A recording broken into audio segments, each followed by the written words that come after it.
This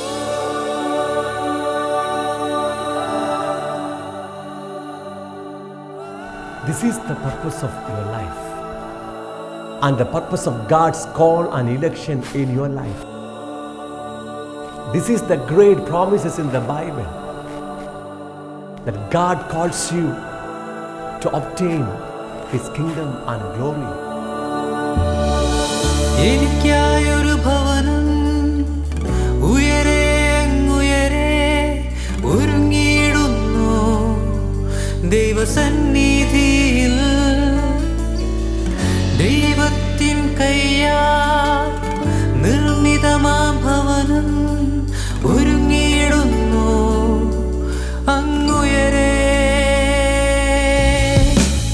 എനിക്കായൊരു ഭവനം ഉയരെ അങ്ങുയരെ ഒരുങ്ങിയിടുന്നു ദൈവസന്നിധിയിൽ. ദൈവത്തിൻ കയ്യാൽ നിർമ്മിതമാം ഭവനം ഒരുങ്ങിയിടുന്നു അങ്ങുയരെ. പതിനായിരങ്ങളിൽ സുന്ദരനെ ഞാൻ കാണുമേ, തേജോമയനാമൻ പിതാവിനെ ഞാൻ കാണുമേ. പതിനായിരങ്ങളിൽ സുന്ദരനെ ഞാൻ കാണുമേ, തേജോമയനാമൻ പിതാവിനെ ഞാൻ കാണുമേ.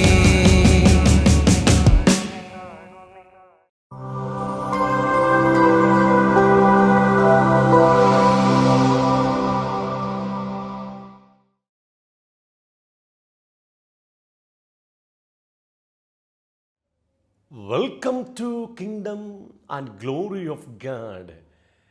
ദൈവരാജ്യത്തിലേക്കും അവൻ്റെ തേജസ്സിങ്കിലേക്കും എൻ്റെ എല്ലാ മാന്യ പ്രേക്ഷകർക്കും ഹാർദവമായ സ്വാഗതം.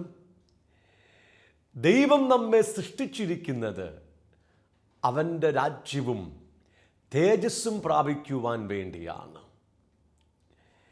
ദൈവരാജ്യം എന്നാൽ അർത്ഥമെന്താണ്? ദ ഗവൺമെൻറ് ഓഫ് ഗാഡ്, ദൈവത്തിൻ്റെ ഭരണം എന്നർത്ഥം. ദൈവരാജ്യത്തിൻ്റെ വ്യത്യസ്തമായ പ്രത്യക്ഷതകളെക്കുറിച്ച് വിശുദ്ധ വേദപുസ്തകം നമ്മെ പഠിപ്പിക്കുകയാണ്. ഒന്നാമതായി, ദൈവത്തിൻ്റെ രാജ്യം ഒരു വ്യക്തിയിൽ ആരംഭിക്കുന്നു. ഒരുവൻ തൻ്റെ സ്വയത്തിൻ്റെ ഭരണത്തെ നിഷേധിച്ച് യേശുക്രിസ്തുവിൻ്റെ കർത്തൃത്വത്തെ അംഗീകരിച്ച് ദൈവീക ഭരണത്തിങ്കിലേക്ക് മടങ്ങി വരുമ്പോൾ അവൻ ദൈവരാജ്യത്തിലായി, ദൈവരാജ്യം അവനിലുമായി. ഇപ്പോൾ അവൻ തന്നെ ദൈവത്തിൻ്റെ രാജ്യമാണ്. രണ്ടാമതായി, യേശുക്രിസ്തു ഈ ഭൂമിയിലേക്ക് മടങ്ങി വരുമ്പോൾ ഇന്ന് ഭൂമിയിലുള്ള എല്ലാ ഭരണങ്ങൾക്കും അധികാരങ്ങൾക്കും ശക്തികൾക്കും വാഴ്ചകൾക്കും കർത്തൃത്വങ്ങൾക്കും നീക്കം വരുത്തിയിട്ട് രാജ്യം, അതായത് ഭൂമിയുടെ ഭരണം, പിതാവാം ദൈവത്തെ തിരികെ ഏൽപ്പിച്ച് ഈ ഭൂമിയുടെ മുഖച്ഛായ തന്നെ മാറ്റി ഇതിനെ നവീകരിച്ച് 1000 വർഷത്തേക്ക് തൻ്റെ ഭരണം ഭൂമിയിൽ ആരംഭിക്കുമ്പോൾ ദൈവരാജ്യം അക്ഷരികമായി ഈ ഭൂമിയിൽ പ്രത്യക്ഷമാകും. തൻ്റെ 1000 വർഷത്തെ ഭരണത്തിന് ശേഷം വർത്തമാനകാല ആകാശത്തെയും ഭൂമിയെയും നീക്കം ചെയ്ത് ഒരു പുതിയ ഭൂമിയും ആകാശവും സൃഷ്ടിച്ച് ദൈവം താൻ ശില്പിയായി നിർമ്മിച്ചതും സ്ഥിരവുമായിരിക്കുന്ന പുതിയ ജെറുസലേം എന്ന വിശുദ്ധ നഗരം സ്ഥാപിച്ച് ദൈവവും മനുഷ്യനും ഒരുമിച്ച് വാസം ആരംഭിക്കുമ്പോൾ നിത്യരാജ്യം സമ്പൂർണമായി പ്രത്യക്ഷമാകും. ദൈവം നമ്മെ സൃഷ്ടിച്ചിരിക്കുന്നത് അവൻ്റെ തേജസ്സും പ്രാപിക്കുവാൻ വേണ്ടിയാണ്. ദൈവ തേജസ് എന്നാൽ അർത്ഥമെന്താണ്? വിശുദ്ധ വേദപുസ്തക ചരിത്രത്തിൽ ഒരു മനുഷ്യൻ്റെ ഇന്ദ്രിയങ്ങൾക്ക് പ്രാപ്യമായ അളവിൽ ദൈവം തന്നെ വെളിപ്പെടുത്തിയപ്പോൾ ആ ദൈവീക പ്രത്യക്ഷതയ്ക്ക് പറഞ്ഞിരുന്ന പേരാണ് ദൈവ തേജസ്.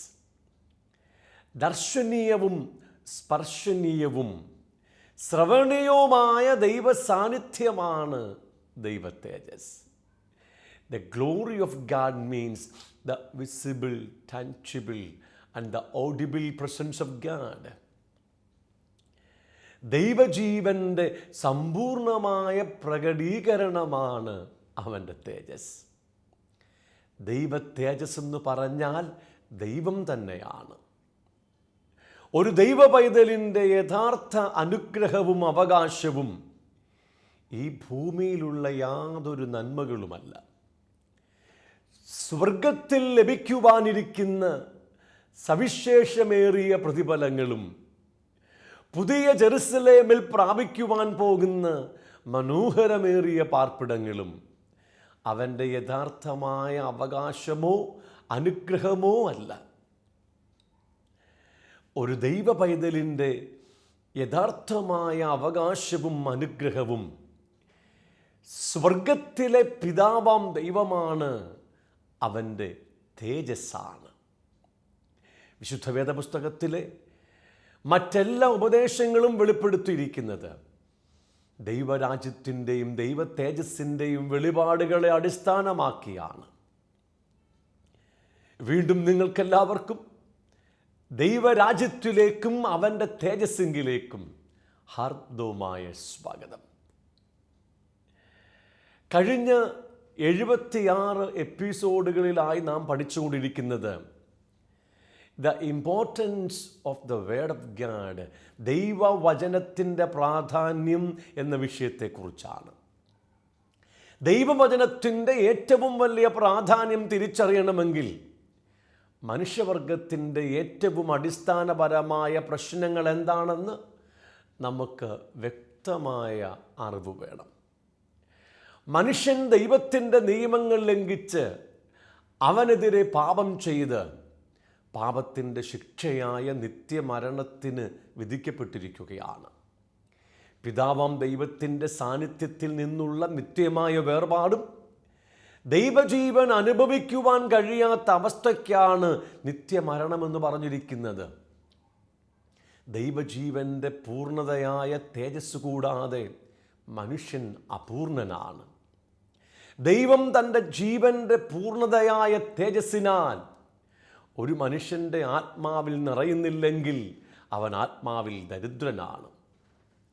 ദൈവം തൻ്റെ ജീവൻ്റെ പൂർണ്ണതയായ തേജസ്സിനാൽ ഒരു മനുഷ്യൻ്റെ ദേഹിയിൽ നിറയുന്നില്ലെങ്കിൽ, ഹൃദയത്തിൽ നിറയുന്നില്ലെങ്കിൽ അവൻ്റെ ഹൃദയത്തിൽ തകർച്ചകളുണ്ട്, മുറിവുകളുണ്ട്. ഭയം, ദുഃഖം, നിരാശ തുടങ്ങി സകലവിധ നിഷേധാത്മക വികാരങ്ങളാൽ അവൻ്റെ ഹൃദയം നിറഞ്ഞിരിക്കും.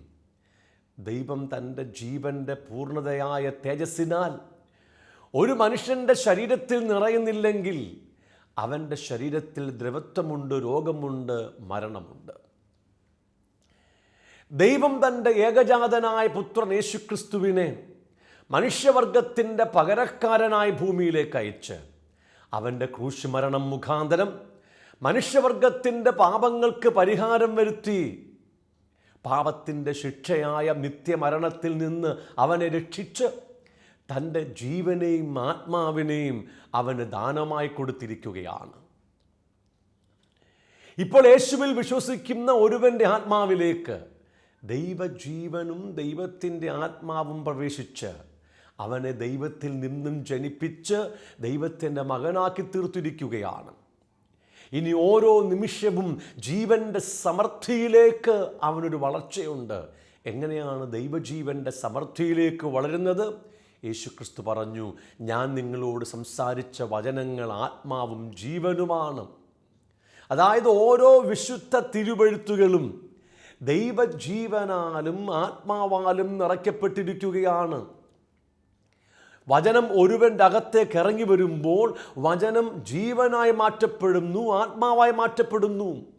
വിശുദ്ധ വേദപുസ്തകം വായിക്കുന്നതും കേൾക്കുന്നതും പഠിപ്പിക്കുന്നതും ജീവൻ പ്രാപിച്ച ദൈവജീവൻ്റെ സമൃദ്ധിയിലേക്ക് വളരുവാൻ വേണ്ടിയാണ്. ഏദൻ തോട്ടത്തിൽ ആദമിൻ്റെ മുമ്പാകെ ജീവൻ നൽകുന്ന വൃക്ഷവും ജ്ഞാനം നൽകുന്ന വൃക്ഷവും ഉണ്ടായിരുന്നു. ആദാം ജീവനെ ത്യജിച്ച് ജ്ഞാനത്തെ തെരഞ്ഞെടുത്തു. ഇന്നും ദൈവജനം ആദം ചെയ്ത അതേ പാപം വിശുദ്ധ വേദപുസ്തകം തുറക്കുമ്പോൾ ആവർത്തിച്ചു കൊണ്ടിരിക്കുകയാണ്. വിശുദ്ധ വേദപുസ്തകം വായിക്കുന്നതും കേൾക്കുന്നതും പഠിപ്പിക്കുന്നതും ജീവൻ പ്രാപിക്കുവാൻ വേണ്ടിയാണോ അതോ കേവലം ജ്ഞാനം പ്രാപിക്കുവാൻ വേണ്ടിയാണോ? സദൃശവാക്യങ്ങളുടെ പുസ്തകം 4-ാം അധ്യായം 20-ാം വാക്യം തുടങ്ങിയാണ് നാം പഠിച്ചുകൊണ്ടിരിക്കുന്നത്. ദൈവവചനങ്ങൾക്ക് നാം ഏറെ ശ്രദ്ധ കൊടുക്കണം. അത് നിരന്തരമായി വായിക്കണം. അത് ഹൃദയത്തിൻ്റെ നടുവിൽ സൂക്ഷിച്ചു വെക്കണം. യേശു ക്രിസ്തു പറഞ്ഞു, നിങ്ങൾ കേൾക്കുന്നത് എന്തെന്ന് സൂക്ഷിക്കണം. നാം എന്താണ് കേൾക്കേണ്ടത്? ജീവൻ്റെ സമൃദ്ധിയിലേക്ക് നമ്മെ വളർത്തിയെടുക്കുന്ന, ആത്മീയ അഭിവൃദ്ധി തരുന്ന, ക്രിസ്തു എന്ന തലയോളം സകലത്തിലും നമ്മെ വളർത്തിയെടുക്കുന്ന തികഞ്ഞ പുരുഷത്വത്തിലേക്ക്, ക്രിസ്തുവിൻ്റെ സമ്പൂർണതയായ പ്രായത്തിൻ്റെ അളവ് പ്രാപിക്കുവോളം വളർത്തിയെടുക്കുന്ന, ദൈവത്തിൻ്റെ എല്ലാ നിറവോളം നിറഞ്ഞു വരുവാൻ നമ്മെ സഹായിക്കുന്ന, മനസ്സ് പുതുക്കി രൂപാന്തരപ്പെടുവാൻ നമ്മെ സഹായിക്കുന്ന, സ്വയത്തെ ത്യജിച്ച് താന്താൻ്റെ ക്രൂശെടുത്ത് സമ്പൂർണ്ണ സമർപ്പണത്തിൽ യേശുവിനെ അനുഗമിക്കുവാൻ സഹായിക്കുന്ന, ആത്മദേഹി ദേഹത്തിൻ്റെ സമ്പൂർണ്ണ വിശുദ്ധീകരണം സാധ്യമാക്കുന്ന, പാപത്തിൻ്റെ മീതെ, ജഡത്തിൻ്റെയും ലോകത്തിൻ്റെയും മോഹങ്ങളുടെ മീതെ, പിശാചിൻ്റെ സകല തന്ത്രങ്ങളുടെയും പരീക്ഷയുടെയും മീതെ ജയാളികളാക്കി തീർത്ത് യേശു ക്രിസ്തുവിൻ്റെ സ്വരൂപത്തോട് അനുരൂപരാക്കി തീർക്കുവാൻ പ്രാപ്തിയുള്ള ശക്തിയുള്ള ദൈവവചനങ്ങൾക്ക് നാം ഏറെ പ്രാധാന്യം കൊടുക്കണം.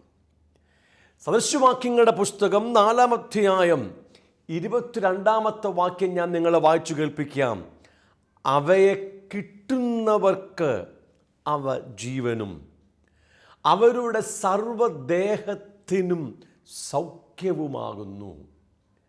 ദൈവത്തിൻ്റെ വചനം കിട്ടുന്നവർക്ക് അവ ജീവനായിത്തീരുന്നു. അവരുടെ സർവ്വദേഹത്തിനും സൗഖ്യമായി തീരുകയാണ്. ദൈവത്തിൻ്റെ വചനം ഒരുവന് കിട്ടണം. അതായത് പരിശുദ്ധാത്മാവ് ദൈവത്തിൻ്റെ വചനം ഒരുവന് വെളിപ്പെടുത്തി കൊടുക്കുന്ന കാര്യം പറയുകയാണ്. ബുദ്ധിപരമായ വായനയിലൂടെയും പഠനത്തിലൂടെയും ദൈവവചനം ഒരുവന് ലഭിക്കുന്നില്ല. നിങ്ങൾക്ക് നല്ല ബുദ്ധിയുണ്ടെങ്കിൽ വേദപുസ്തകത്തിൽ എഴുതപ്പെട്ട എല്ലാ ദൈവവചനങ്ങളും നിങ്ങൾക്ക് കാണാതെ പഠിക്കുവാൻ കഴിയും. പക്ഷേ അത് നിങ്ങളുടെ ആത്മീയ ജീവിതത്തിൽ പ്രയോജനകരമായി തീരത്തില്ല. വചനം നിങ്ങൾക്ക് ജീവനായി തീരത്തില്ല, ആത്മാവായി തീരത്തില്ല. അതിൻ്റെ ഫലം നിങ്ങൾക്ക് അനുഭവിക്കുവാൻ കഴിയത്തില്ല. സൗഖ്യവും ആരോഗ്യവും ഉണ്ടാകത്തില്ല. ഞാൻ ഈ എപ്പിസോഡ് തുടങ്ങി പറയാൻ വേണ്ടി പോകുന്നത്, ദൈവത്തിൻ്റെ വചനം നമുക്ക് എങ്ങനെയാണ് കിട്ടുന്നത്, എങ്ങനെയാണ് ലഭിക്കുന്നത്? വചനത്തിൻ്റെ പ്രകാശനം, വെളിപാട്, അതിൻ്റെ ജീവൻ, അതിൻ്റെ ആത്മാവ്, അതിൻ്റെ ശക്തിയൊക്കെ പ്രാപിച്ച് നമ്മുടെ ജീവിതത്തിൽ, ആത്മീയ ജീവിതത്തിൽ എങ്ങനെ വളരുവാൻ കഴിയും, എങ്ങനെ സൗഖ്യമാകുവാൻ കഴിയും, എങ്ങനെ യേശു ക്രിസ്തുവിൻ്റെ സ്വരൂപത്തോട് അനുരൂപരായിത്തീരുവാൻ കഴിയും എന്നതിനെക്കുറിച്ചാണ്.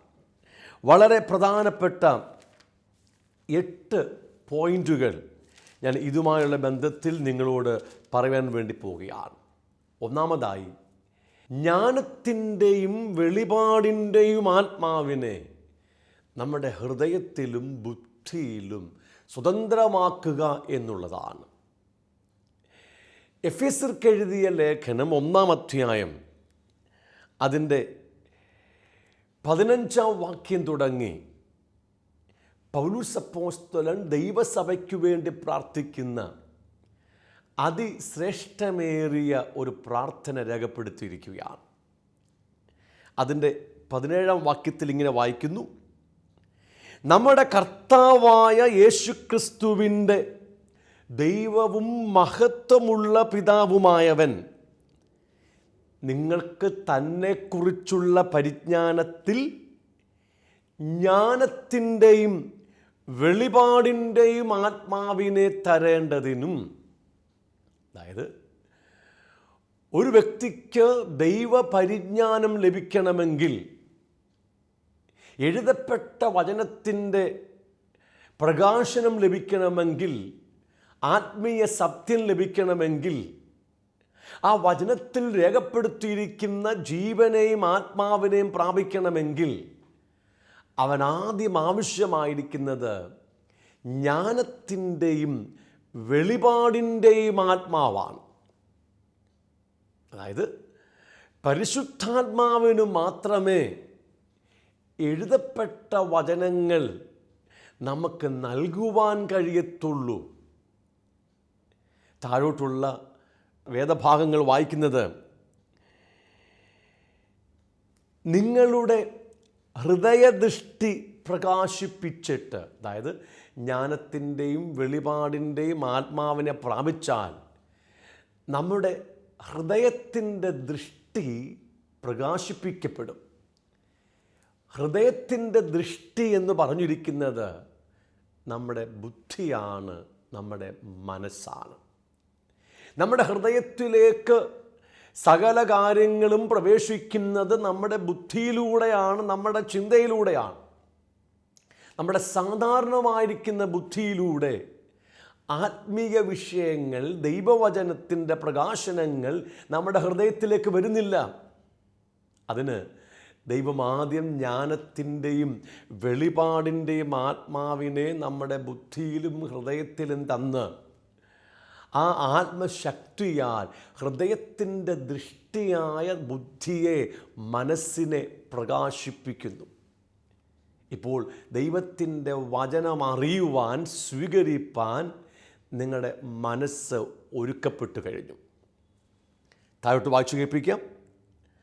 നിങ്ങളുടെ ഹൃദയദൃഷ്ടി പ്രകാശിപ്പിച്ചിട്ട് അവൻ്റെ വിളിയാലുള്ള ആശ ഇന്നതെന്നും, രണ്ടാമത് വിശുദ്ധന്മാരിൽ അവൻ്റെ അവകാശത്തിൻ്റെ മഹിമാധനം ഇന്നതെന്നും, മൂന്നാമതായി അവൻ്റെ ബലത്തിൻ വല്ലഭത്വത്തിൻ്റെ വ്യാപാരത്താൽ വിശ്വസിക്കുന്ന നമുക്ക് വേണ്ടി വ്യാപരിക്കുന്ന അവൻ്റെ ശക്തിയുടെ അളവറ്റ വലിപ്പം ഇന്നതെന്ന് നിങ്ങൾ അറിയേണ്ടതിനും പ്രാർത്ഥിക്കുന്നു. അതായത് ഈ പറഞ്ഞ ഓരോ കാര്യങ്ങളും അറിയേണ്ടതിനാണ് ദൈവം നമുക്ക് ജ്ഞാനത്തിൻ്റെയും വെളിപാടിൻ്റെയും ആത്മാവിനെ തന്നിരിക്കുന്നത്. ദൈവം നമ്മെ എന്തിനു വേണ്ടിയാണ് വിളിച്ചത്? വിളിച്ചപ്പോൾ നമുക്ക് തന്ന പ്രത്യാശ എന്താണ്? ദൈവത്തിന് നമ്മിലുള്ള അവകാശം എന്താണ്? നമ്മിൽ വ്യാപരിക്കുന്ന ശക്തിയുടെ അളവറ്റ വലിപ്പം എന്തിനാ? ആ ശക്തി എന്തിനാണ് നമ്മിൽ വ്യാപരിക്കുന്നത്? ഇങ്ങനെയുള്ള ആത്മീയ കാര്യങ്ങൾ അറിയണമെങ്കിൽ നമ്മുടെ ഹൃദയത്തിൻ്റെ ദൃഷ്ടിയായ ബുദ്ധി പ്രകാശിപ്പിക്കപ്പെടണം. സാധാരണ ബുദ്ധിയിൽ ആത്മീയ കാര്യങ്ങൾ ഗ്രഹിക്കുവാൻ കഴിയുന്നില്ല. ആകയാൽ ദൈവം ജ്ഞാനത്തിൻ്റെയും വെളിപാടിൻ്റെയും ആത്മാവിനെ നമ്മുടെ ബുദ്ധിയിലേക്ക് പകർന്നു തന്ന് നമ്മുടെ ബുദ്ധിയെ പ്രകാശിപ്പിക്കുകയാണ്. ആ ബുദ്ധി പ്രകാശിപ്പിക്കപ്പെട്ട് കഴിഞ്ഞാൽ ആത്മീയമായ ഓരോ കാര്യങ്ങളും, സകല വചനങ്ങളും നമ്മൾ ഗ്രഹിക്കുവാൻ കഴിയുന്നു. വചനം നാം പ്രാപിക്കുകയാണ്, വചനം നമുക്ക് കിട്ടുകയാണ്. ഈ ലേഖനത്തിൽ എഫെസോസിലെ സഭയ്ക്കു വേണ്ടി അപ്പോസ്തലൻ പ്രാർത്ഥിക്കുകയാണ്. അതായത് ഏകദേശം 3 വർഷക്കാലം പൗലോസ് അപ്പോസ്തലൻ എഫെസോസിൽ താമസിച്ച് അവിടുത്തെ ജനത്തെ നിരന്തരമായി വചനം പഠിപ്പിച്ചു. അദ്ദേഹത്തിൻ്റെ ശുശ്രൂഷയിലൂടെ എഫെസോസിലെ സഭ ഈ പറഞ്ഞ എല്ലാ ആത്മീയ കാര്യങ്ങളെക്കുറിച്ചും ശരിയായിരിക്കുന്ന ജ്ഞാനം പ്രാപിച്ചു. അവർ ദൈവത്തിങ്കലേക്ക് വന്നത്, ദൈവസഭയിലേക്ക് വന്നത് നിത്യതയുടെ സുവിശേഷം കേട്ടിട്ടാണ്. ദൈവം അവരെ എന്തിനു വേണ്ടിയാണ് വിളിച്ചത് എന്നത് അവർ ശരിക്കും ബോധ്യപ്പെട്ടിട്ടുണ്ട്. ദൈവത്തിൻ്റെ രാജ്യം പ്രാപിക്കുവാൻ, നിത്യ ജീവൻ പ്രാപിക്കുവാൻ, നിത്യരാജ്യം പ്രാപിക്കുവാൻ, സ്വർഗസ്ഥലങ്ങളിലെ സകലവിധമായ ആത്മീയ അനുഗ്രഹങ്ങളും പ്രാപിക്കുവാൻ വേണ്ടിയാണ് ദൈവം അവരെ വിളിച്ചിരിക്കുന്നത്. എന്നിട്ട് ദൈവം തൻ്റെ ആത്മാവിനെ സഭയ്ക്ക് കൊടുത്തിരിക്കുകയാണ്. യേശുക്രിസ്തുവിൻ്റെ നാളിൽ ദൈവസഭയെ ഉയർത്തെഴുന്നേൽപ്പിക്കുവാൻ വേണ്ടിയാണ്. അവൻ്റെ ആത്മാവ്, ബലത്തിൻ വല്ലഭത്വത്തിൻ്റെ ആത്മാവ് ശക്തിയോടെ ഇപ്പോൾ നമ്മിൽ വ്യാപരിച്ചുകൊണ്ടിരിക്കുന്നത് യേശുക്രിസ്തുവിനെ ഉയർത്തെഴുന്നേൽപ്പിച്ചതുപോലെ നമ്മുടെ ശരീരങ്ങളെയും ഉയർത്തെഴുന്നേൽപ്പിച്ച് നമ്മുടെ അവകാശമായ ദൈവ തേജസ് നമുക്ക് ദാനമായി തന്ന് നിത്യരാജ്യത്തിലേക്ക് നമ്മെ പ്രവേശിപ്പിക്കുവാൻ വേണ്ടിയാണ്. ഈ നിത്യ തേജസ്സിൻ്റെ, നിത്യരാജ്യത്തിൻ്റെ സുവിശേഷം വളരെ വ്യക്തമായി പൗലൂസ് അപ്പോസ്തലനിലൂടെ കേട്ടിട്ടാണ് ഇവർ ദൈവസഭയിലേക്ക് വന്നിരിക്കുന്നത്. അദ്ദേഹത്തിൻ്റെ ലേഖനങ്ങളിൽ ഏറ്റവും മനോഹരമായൊരു ലേഖനമാണ് ഈ ലേഖനം. ഈ ലേഖനത്തിലൂടെ സകല ആത്മീയ മർമ്മങ്ങളും വളരെ ചുരുക്കമായി അദ്ദേഹം എഴുതി കൊടുത്തിരിക്കുകയാണ്. കാരണം ഇതെല്ലാം മനസ്സിലാക്കാനുള്ള പ്രാപ്തി എഫെസോസിലെ സഭക്കാർക്കുണ്ട്.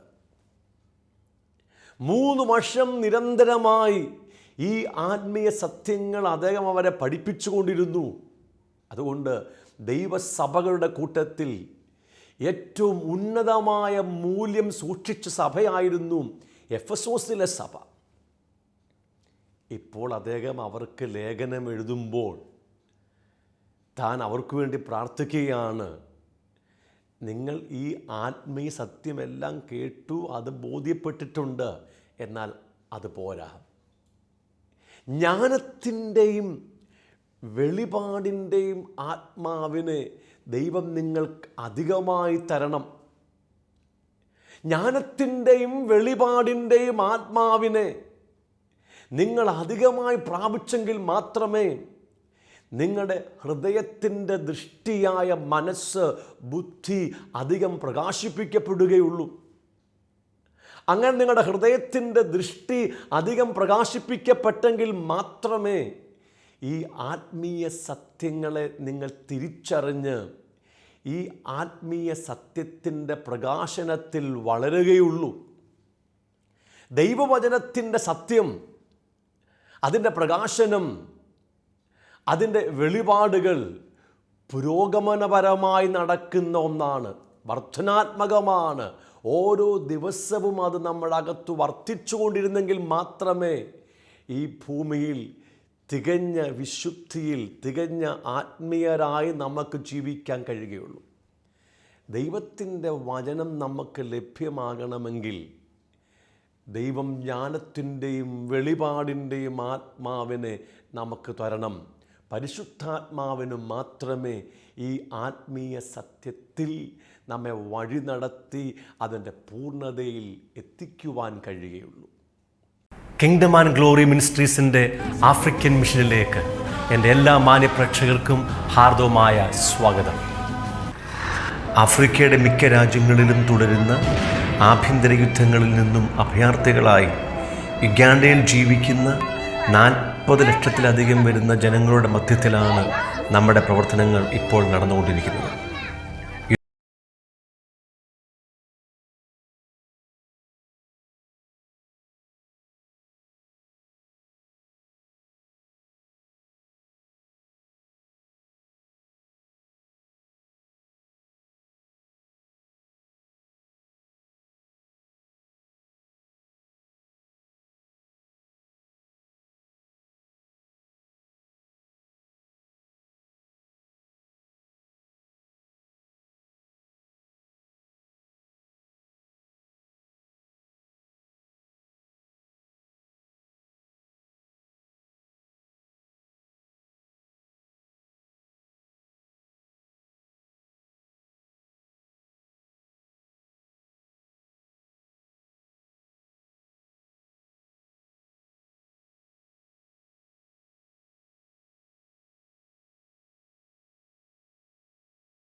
ബൈബിൾ ട്രെയിനിങ് സെൻ്ററിൻ്റെ നിർമ്മാണ പ്രവർത്തനങ്ങൾ ഇവിടെ പുരോഗമിച്ചുകൊണ്ടിരിക്കുന്നു.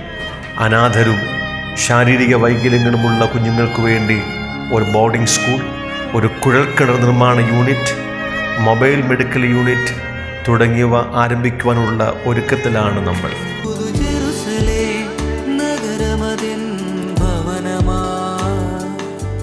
നിൻ തേജസ്സിൻ